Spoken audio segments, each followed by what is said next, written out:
As cases are surging across the country, today the centre rolled out the booster doses. This is for frontline and healthcare workers as well as senior citizens with comorbidities.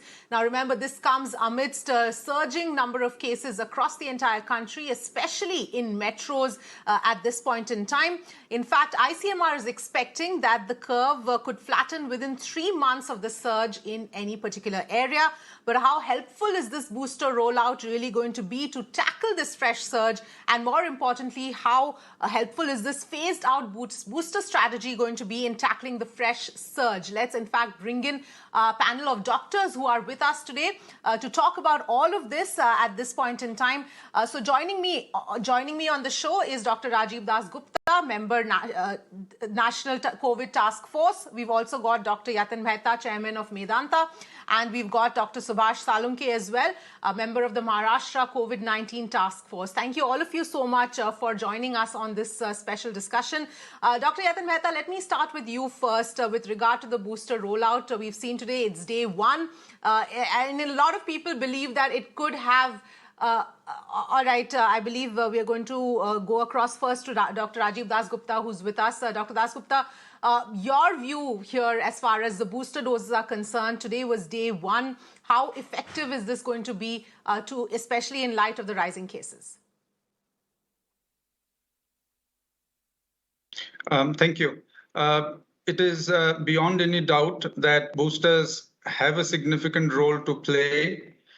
So the evidence from UK is that after 3 months of receiving the third dose, which is the booster dose, protection against hospitalization among those aged more than 65 years remains at about 90%, which is really our top concern. And with 2 doses, the protection against severe disease drops to around 70% after 3 months and 50% after 6 months.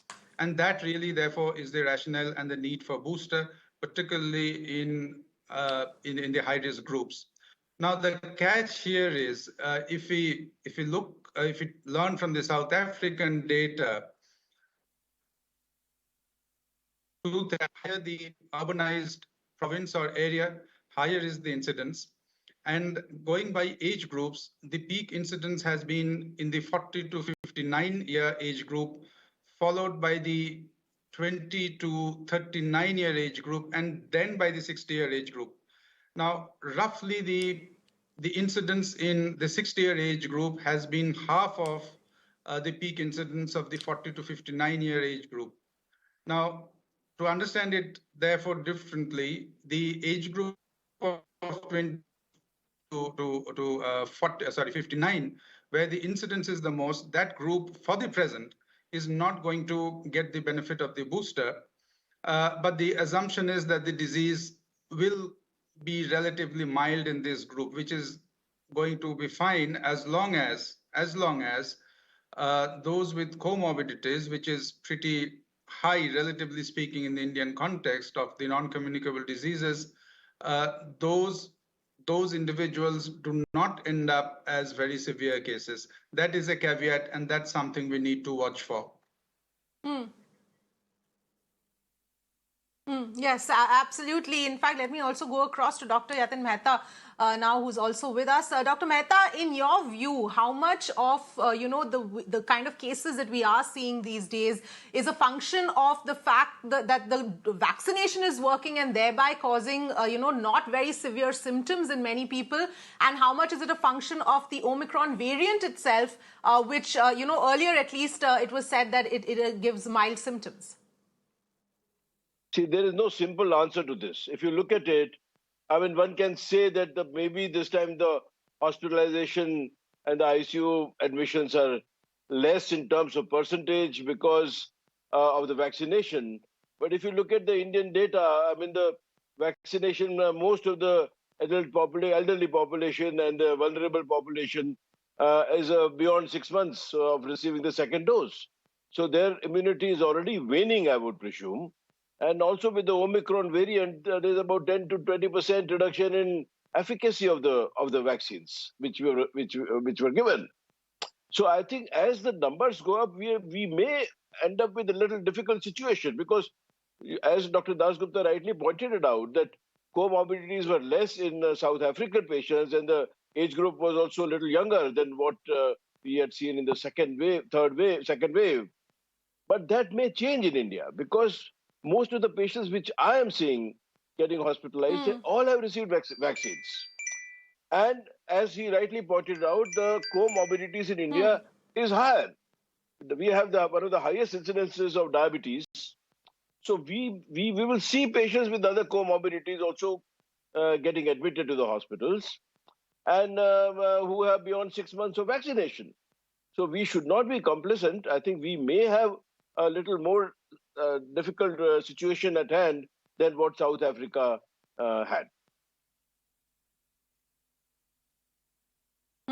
Right. So Dr. Das Gupta, coming back to you, based on what you said earlier and also what Dr. Mehta is saying, then South Africa is not a kind of, something that we can look at in terms of the trend of this particular wave when it is expected to peak. It's going to be very different in India. No, not necessarily. Perhaps two lessons from South Africa. One, that we know how it played out. Okay.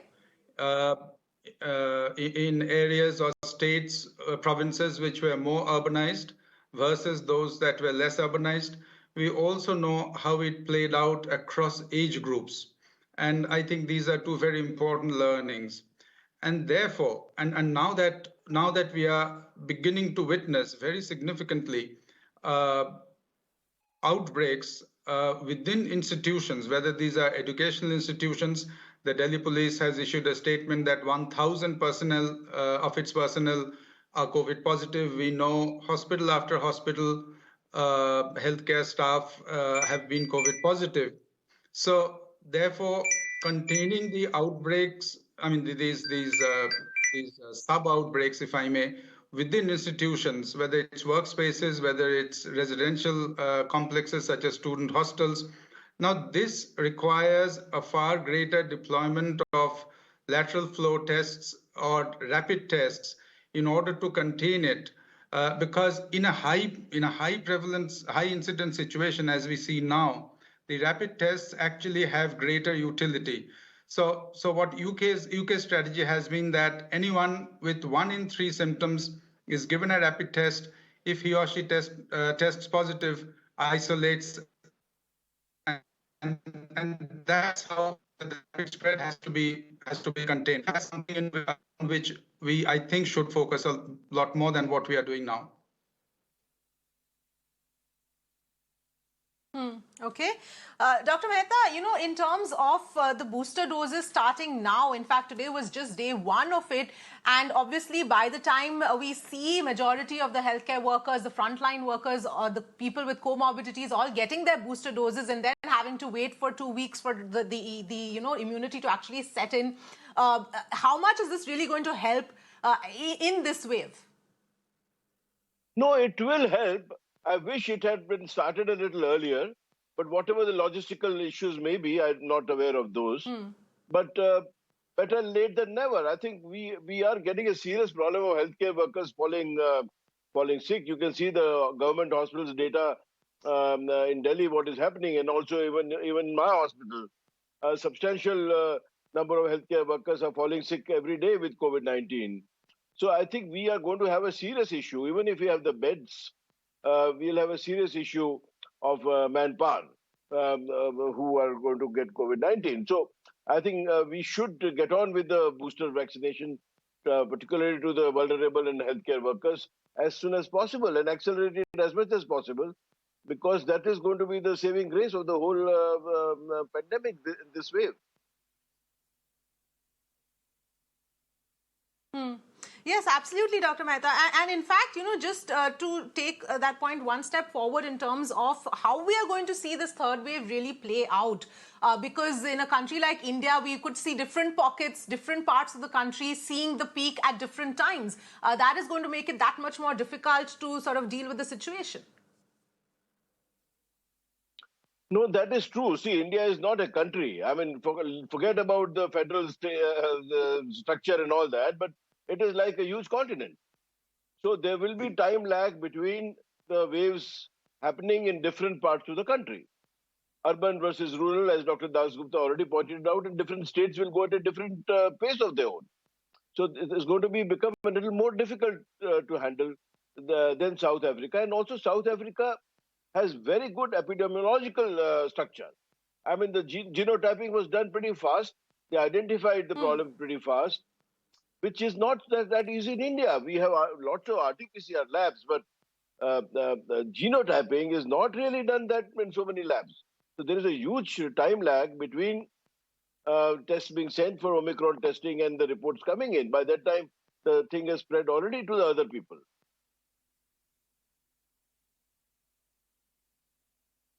Yes, absolutely. And Dr. Dasgupta, just that point on the Omicron numbers that are getting reported at this point in time, does it not make sense to completely omit that? Because obviously we know that it is going to overtake Delta if it hasn't in some places. And the genomic sequencing is already a week behind, and there's not enough anyway to understand how much it is prevalent across the country right now. No, the actual number of Omicron cases is relatively unimportant.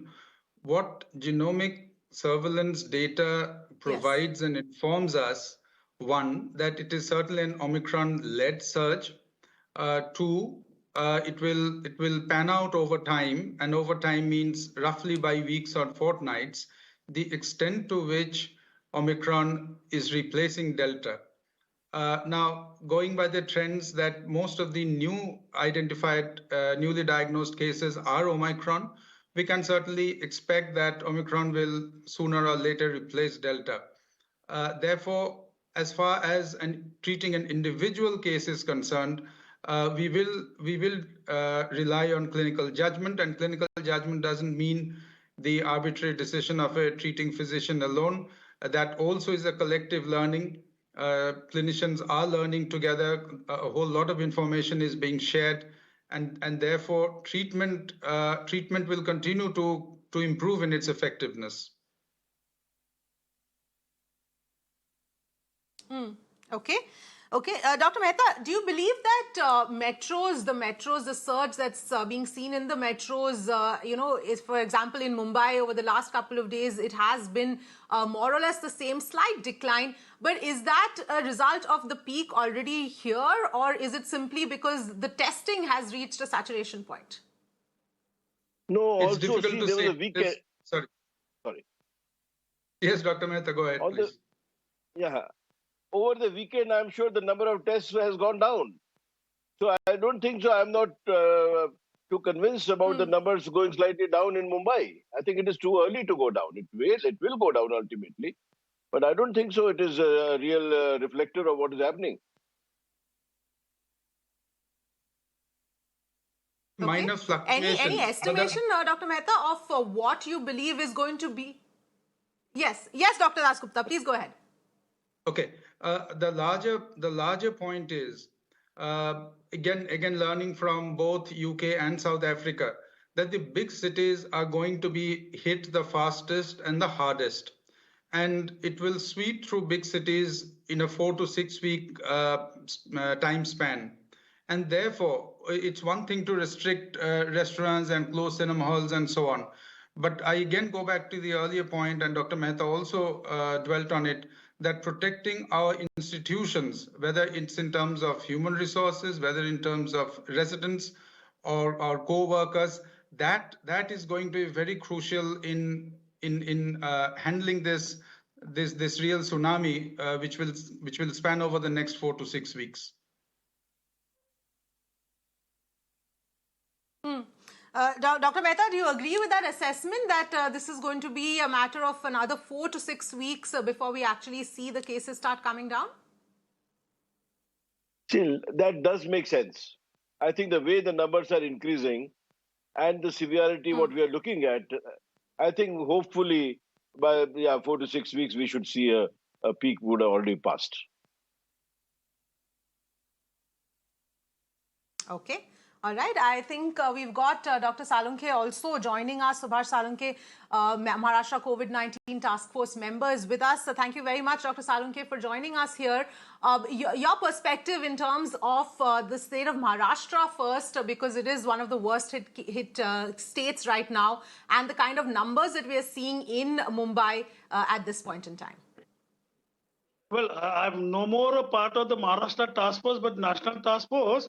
But I think Maharashtra, along with Delhi, is going to see a spurt in the cases in next just few days. In a week or two, we will have absolutely what you can say a tsunami of the cases. But fortunately, most of these, 85-90% of these, are going to be very mild or asymptomatic cases which can be managed at home. That is the very, very positive sign of this entire third wave that is going to sweep throughout India. It's just the beginning of Maharashtra, that too initially in urban area, below 100% guaranteed for the rural area, and also other states need to learn that what needs to be done, the way Maharashtra is handling it. I am very happy the way Maharashtra Chief Minister, Maharashtra Health Ministers have taken a very appropriate policy decisions about segregation, about restrictions of the movement, pushing the adult vaccination, also ensuring the youngsters are getting vaccinated, and ensuring that people are encouraged to use public health measures or the COVID appropriate behavior. These combination of various factors all put together are going to ensure that Maharashtra will come out of it within, the peak is likely to be by end of this month, and decline will start by first or second week of the February, and will be much better off by middle of the February, end of the February. What we see in Africa, South Africa, same is going to happen as far as Maharashtra is concerned. All right. And what about the rest of the country? Because right now, obviously, we are seeing the surge, Dr. Salunke, as far as the metros are concerned. But once those cases peak, are we going to see different parts of the country, different pockets, see a spike at different times? How long do you think that entire process is going to take?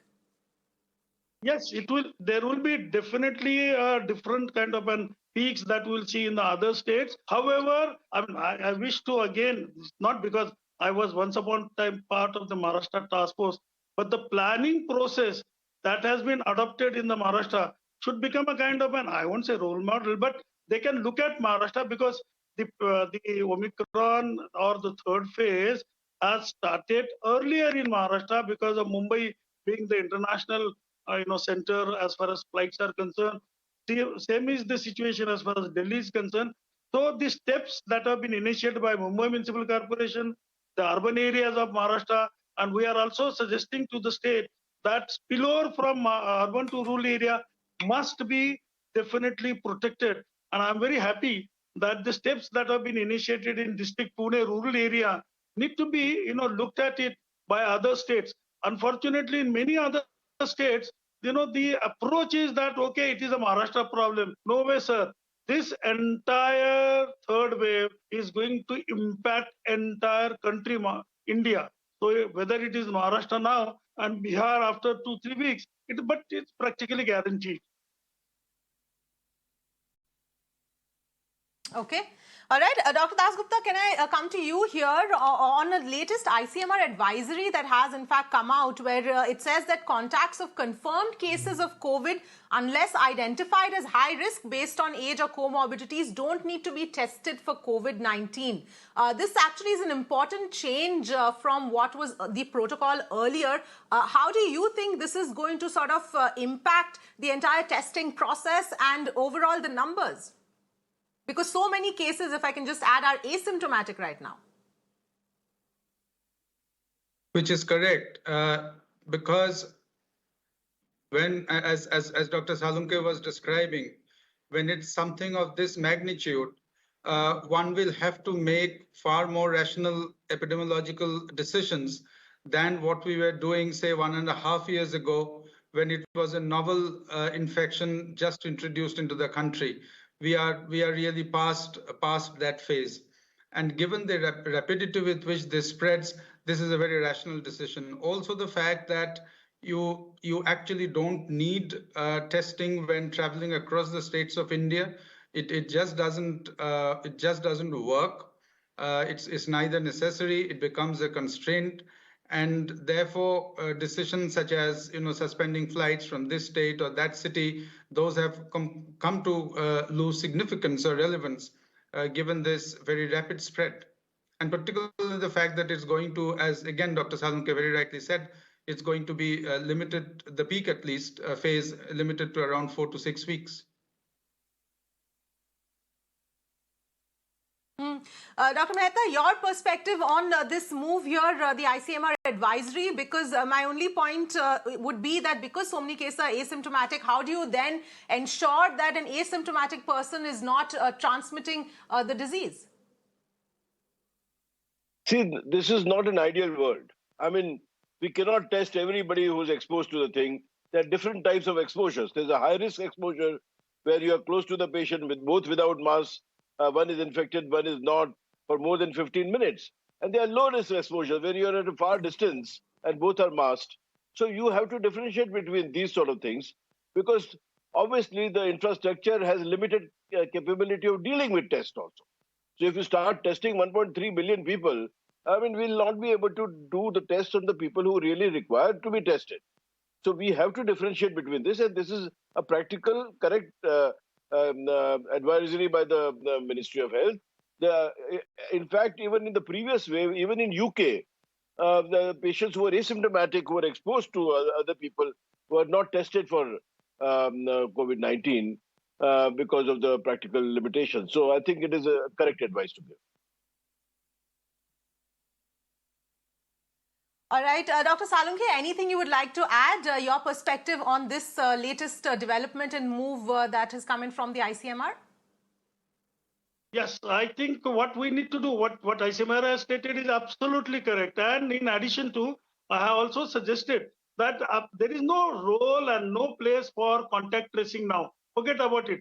Those numbers are going to be so huge that this contact tracing and containment measures, which we adopted as a strategy earlier in the second wave or the first wave, now has no place as far as the third wave is concerned.